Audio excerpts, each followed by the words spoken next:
Hello, this is Matthew Miller with the ZDNet Smartphones and Cell Phones blog. As you can see here on my leg in the car, I have my HTC HD7 from T-Mobile. And I haven't shown a video before, but I'm sure you've seen the Bing Maps that is included on the Windows Phone 7 devices.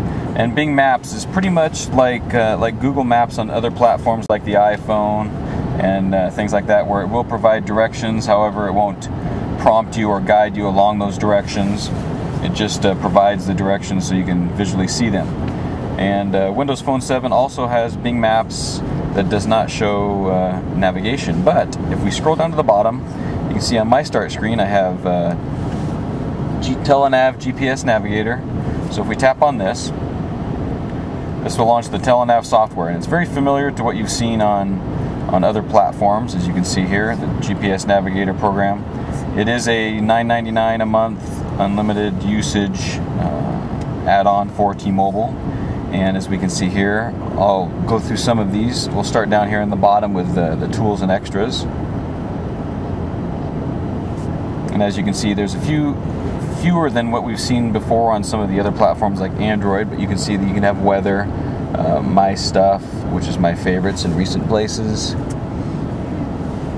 We can go to the preferences, and in the preferences there's just a few of them right there.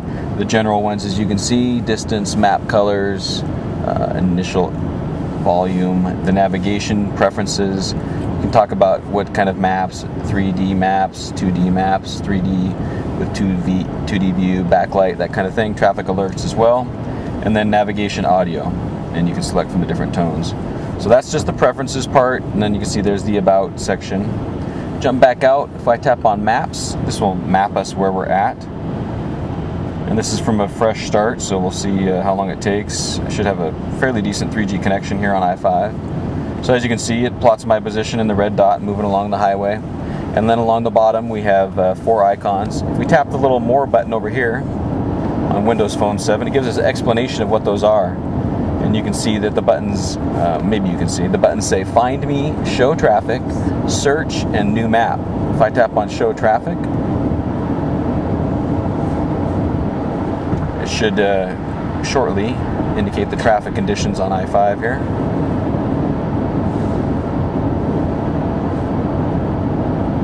Actually, I turned it off to hide. So as you can see, we have a red traffic line for the southbound lanes and a green for the northbound lanes, so we're good to go since we're heading north.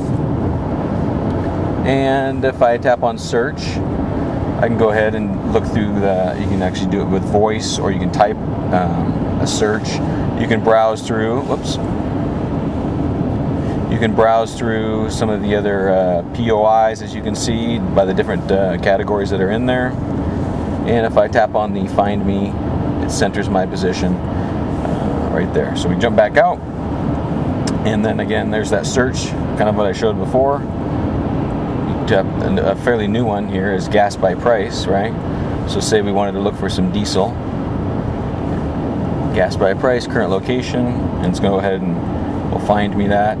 It gives me the prices as you can see there, which is a benefit of being connected to the internet for this.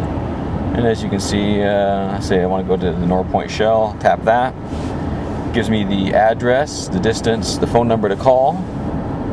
Down at the bottom here, you can see drive to, map it, or save. If I tap on drive to, it says it's getting the route, and then it kind of gives me the route style, fastest, and avoid the HOV lanes. New route. Turn left to Enchanted Parkway South, and then turn left. So this is 0.3 miles and turn left to South 356th Street. Checking route for traffic. And as you can see up top, it has an ETA, it has the distance that flashes through. 5 miles and exit to the right to Down at the bottom we have other things we can do with that. I'm going to go ahead and exit out of this, route for traffic. Check. because that's actually not the trip I want. Okay, so that was search, and just an example of that. Now let's go to drive to, and I'll say the airport, because we're heading towards SeaTac Airport. It gives me the local airports. Just simply tap SeaTac Airport. It's going to again do the route. New route. Go 12.2 miles and exit to the right to Route 580 West. Go. Checking route for traffic. So this will actually give me a traffic summary, and as you can see, it has average miles per hour on the different types of roads that we're on, the distance on those roads. You can have options for minimize the delay, jump back to the route. So we jump back out, press the back button, and then at the bottom you can see that there's route, traffic, map. If I tap on route, it gives me the route summary. So these are summary buttons at the bottom. So as you can see, I can see what my turns are going to be eventually, and what roads I'm going to be on, that kind of thing. It gives me an ETA up there with the total distance, and it flashes through those. Let's see, and let's see if it works in landscape orientation.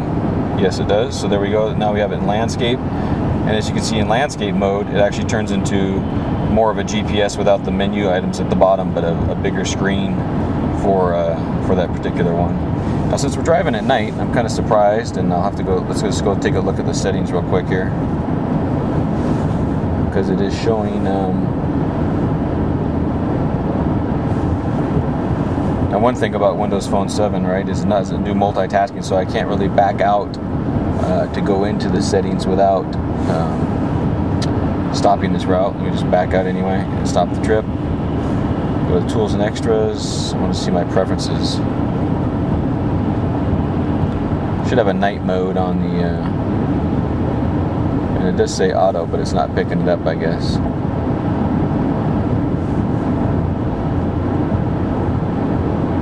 Then, as you saw, even though it doesn't support multitasking, you can see it quickly gives you the resume back to your previous route. So it gives you quick options, even though multitasking isn't supported in the operating system, to jump right back into the route where you were at, or to get back to where you were previously at, even though it's not going to support that.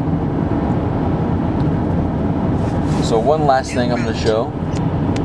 Let's say I jump back out to the start menu, and as I said, it doesn't do multitasking. So we jump back out, we do something else in the phone, tap back on TeleNav. Let's find out what happens where we start back up to. All right. So it goes back to the home screen. Drive to again. We can resume. So you jump back in there. So unfortunately, with Windows Phone 7, current multitasking strategy is you're going to have to stay in this application, and I haven't yet tested phone calls. I'll have to test phone calls on it and see what happens there, but I believe it's probably going to be the same kind of. So here we are following the route, and I'm going to do a test call coming in to see what happens with the program if a call comes in while you're using it. Still in the background there, and I can hold the call, and then if I end the call, jumps right back into the program again. So that's a good thing with the TeleNav program, is you can actually still accept calls.